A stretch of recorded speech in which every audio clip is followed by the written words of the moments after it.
Hey traders, TG Watkins here. It is February 2nd when I'm recording this, and this is your Daily 5. All right, so today's kind of a big day. We had Amazon and Meta report earnings, and boy, are they up. It is amazing to see that the mega caps are the ones that have really been pushing this market. As we know, basically the Magnificent Seven has been carrying the market. Now, for a while there and kind of in spurts, we've been seeing some of the small caps carry on, and I'll show you something a little bit later in this one for what we're looking at to see that generally speaking, that some strength is broadening out. It's not quite as significant as we're seeing here, but there is still fairly good participation out there. It just seems to be coming in waves a little bit more than anything else. But it has been a meteoric rise for Meta. And through here, did just a little bit of consolidation right here along the weekly 21, as basically it was trying to get past its previous high here. So, there's always a lot of natural selling in that situation. But I also think part of the news is that they now have dividends. They're going to be offering dividends. And so I don't know, but man, that's a big, big move up to the upside. And you just kind of wonder when all of this is going to come to an end, because this is getting pretty crazy, pretty frothy. And these are the biggest of the stocks. And these are just kind of getting into areas that's like, wow, who wants to keep buying them when they're straight up like that? And then Amazon, same thing, had earnings. Pretty good move. It is also right into this area. So, it could continue to work out, but, I could also see it slowing down, just trying to get through that huge area of price congestion, before maybe it keeps going higher. But overall, yeah, chart looks good. All right. Oh, and then also you can look at Snow. Snow is moving up in sympathy with Amazon. So now, as far as the rest of the market and what's going on here, what we're seeing is that the market itself continues to go higher. But underneath the surface, you can look here, this is the number of stocks over their 20-day SMA, and you can see that we had a bit of a bump, but we're putting in a negative divergence. So even though the market is going higher, fewer stocks are participating. Fewer stocks are staying over their 20-day SMA here. And then we can even see here on the 50-day. And this has been kind of interesting. It's like, okay, so the market keeps going higher, but fewer and fewer stocks are staying over their 50-day SMA. That kind of says that participation is narrowing, and that basically, more stocks are going down than up. And it's kind of only the biggest stocks that are keeping the markets up. So kind of wondering if this is going to be an issue where this kind of brings the market down, because what we see is usually the breadth brings the market down because fewer and fewer stocks are going up, or if it's going to be one of those things where maybe internally we're having a lot of cycling down. And you can see back here in May when basically underneath the surface, the stocks started to rotate down and get underneath their 50s. And the market generally held up. And then once the debt ceiling situation was resolved, then the market was able to take off. So, kind of hard to tell which way it's going to go, but those are kind of two ideas to keep in mind. One of them being, is it going to pull the market down? Or the other one is it cycling underneath the surface? So yeah, kind of keep an eye on that stuff.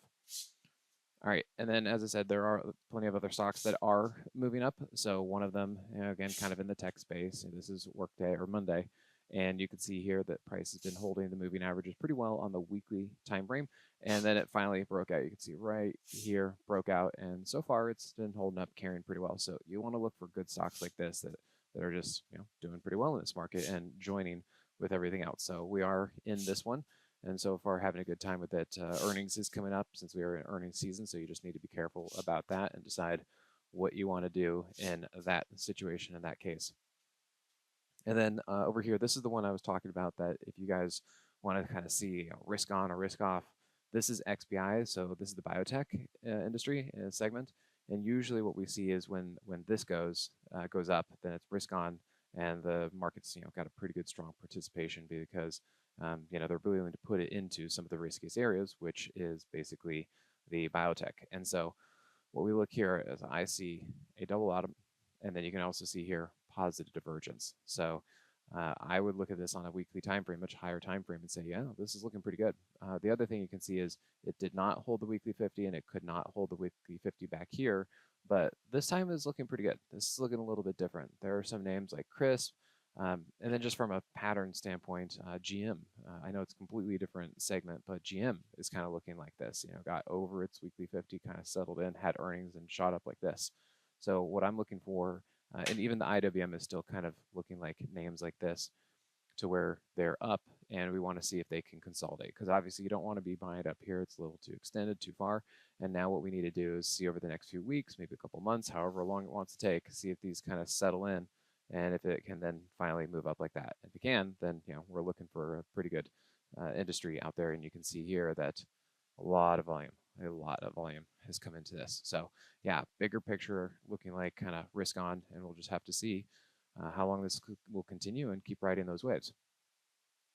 Right, and then we kind of also talk about the risky of the risky. We can look at Bitcoin and the Bitcoin miners. Now, this is Mara. This is on the weekly, the daily, and the hourly time frame, and we can see that it had its huge lead up into the Bitcoin ETFs that were debuted. And basically, right here was the buy the rumor, sell the news.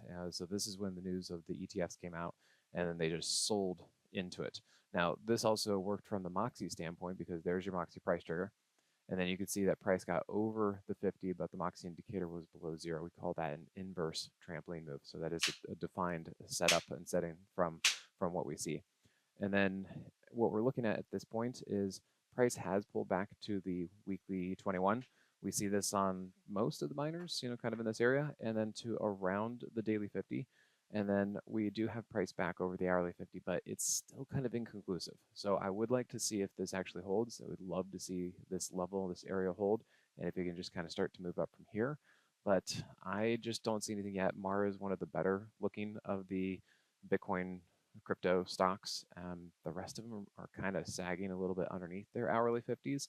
So I don't see anything, definitive yet that we can go with. And who knows? I mean, if this is really bad, this could actually just be a bear flag, and it could actually go lower. We have seen where Mara right here kind of tested for a while and then went lower.